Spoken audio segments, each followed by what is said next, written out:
राजस्थान की जोजरी, बांडी और लूणी नदी को सुप्रीम कोर्ट ने जहरीला नाला बताया है और सरकार और उद्योग दोनों को कटघरे में खड़ा किया है।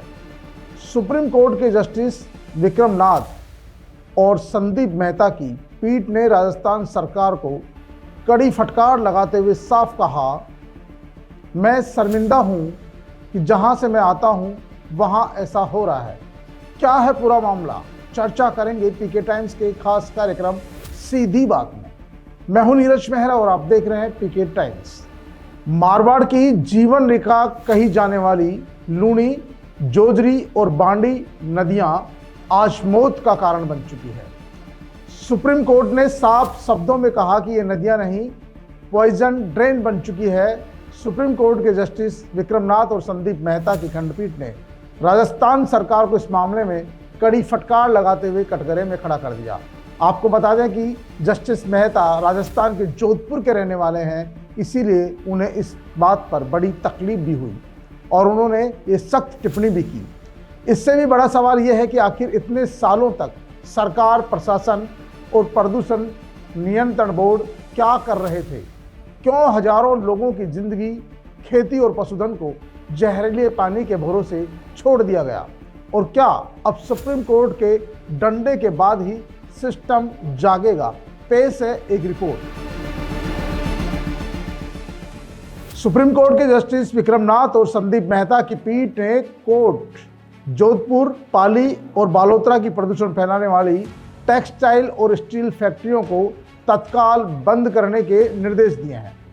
इसके साथ ही नियम तोड़ने वाली इकाइयों के बिजली पानी कनेक्शन काटने के आदेश दिए हैं।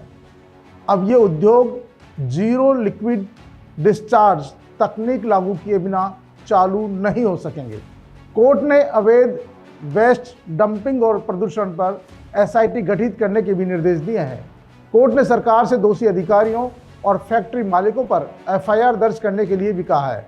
लेकिन सबसे बड़ा सवाल यह है, क्या वास्तव में सरकार इन फैक्ट्री मालिकों के खिलाफ मुकदमे दर्ज कराएगी? लेकिन यहाँ सुप्रीम कोर्ट ने एक और भी सुप्रीम फैसला दिया और कहा, अब इस तरह के मामलों की सुनवाई के लिए फास्ट ट्रैक सिस्टम अपनाया जाएगा और सुनवाई के लिए स्पेशल एनवायरमेंटल कोर्ट बनेगी। ये सबसे बड़ी बात है। अगर इसके लिए विशेष पर्यावरणीय कोर्ट बनेगी तो मामले जल्दी सुने जाएंगे और इन पर निर्णय भी जल्दी आएंगे।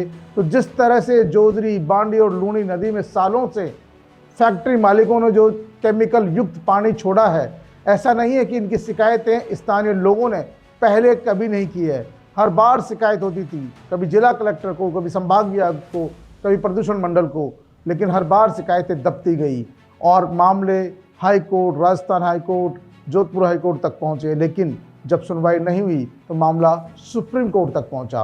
अब देखना यह है कि सुप्रीम कोर्ट के जो ये बड़ा फैसला आया है, बड़ी जो टिप्पणी की है, सरकार को फटकार लगाई है, उसके बाद सरकार क्या करती है। राजस्थान सरकार की ओर से पैरवी करते हुए डबल एजी शिव मंगल शर्मा ने कोर्ट में कहा कि अब गैर जिम्मेदार अधिकारियों पर कार्रवाई होगी और प्रदूषित पानी छोड़ने वालों के खिलाफ एफआईआर दर्ज की जाएगी। रियल में यदि एफआईआर दर्ज हो और जो प्रदूषित पानी छोड़ा जा रहा है उनके खिलाफ एक्शन हो तो ये समस्या खड़ी नहीं होती। लेकिन सरकारी जो कार्मिक है, अधिकारी है, कर्मचारी है, उनकी और जो फैक्ट्री मालिक है, उनकी मिलीजुली भगत के चलते ऐसा हो रहा है कि जो प्रदूषित पानी था वो सालों से इन नदियों में छोड़ा जा रहा था, जिसके चलते आज सुप्रीम कोर्ट को इतनी बड़ी टिप्पणी करनी पड़ी। अब यहाँ सबसे बड़ी बात यह है कि जब नदियों में सालों से पानी बह रहा था और गांव की ज़मीनें बंजर हो रही थी और जिनमें फैक्ट्रियों का केमिकल युक्त पानी छोड़ा जा रहा था, जब लोग और वहाँ के मवेशी बीमार हो रहे थे पानी पीने से, क्योंकि कुओं का पानी, वहाँ जो पीने का पानी था वो भी कहीं के केमिकल युक्त हो रहा था और जो जानवर थे वो भी उससे बीमार हो रहे थे। तो प्रशासन अब तक सो क्यों रहा था? क्या प्रशासन को सुप्रीम कोर्ट या हाई कोर्ट कैसे निर्देश की ज़रूरत थी?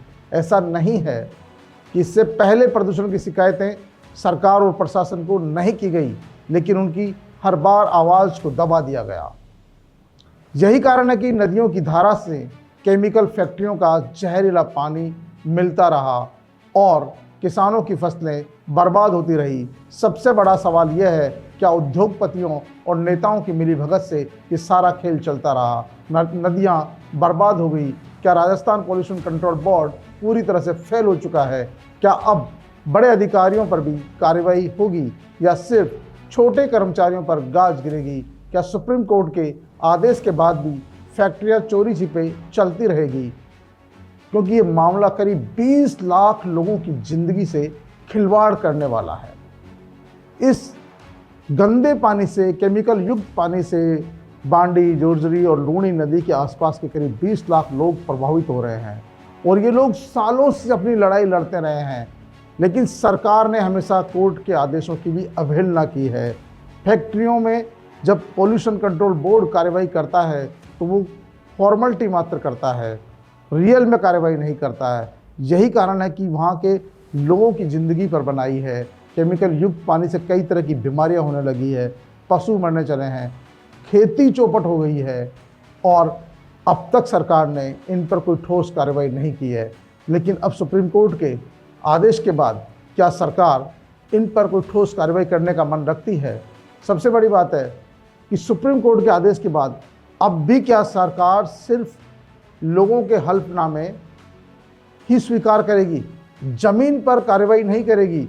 तो फिर लोगों को न्याय या राहत मिलने वाला नहीं है, क्योंकि सवाल सिर्फ नदियों का नहीं है, राजस्थान के भविष्य का है, पानी, खेती और आने वाली पीढ़ियों का है। ऐसे में सरकार को सुप्रीम कोर्ट के आदेशों के बाद इन केमिकल छोड़ने वाली फैक्ट्रियों पर खास तौर पर सख्ती बढ़ानी चाहिए, क्योंकि हो सकता है आज 2 पैसे उन अधिकारियों को रिश्वत के मिल रहे होंगे जो यहाँ पर काम संभाल रहे हैं, लेकिन आने वाला भविष्य उनके बच्चों का भी खराब होगा, उनके परिवार का भी असर आएगा।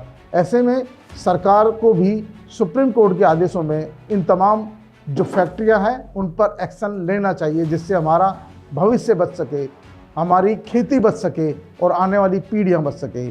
सबसे बड़ा सवाल यह है, क्या सरकार अब भी सिर्फ कागजी कार्रवाई करेगी या सच में जहरीली फैक्ट्रियों पर बुलडोजर चलाएगी या उन्हें बंद करेगी? पीके टाइम्स के इस खास कार्यक्रम सीधी बात में फिलहाल इतना ही। ताज़ा तरीन खबरों के लिए देखते रहिए पीके टाइम्स।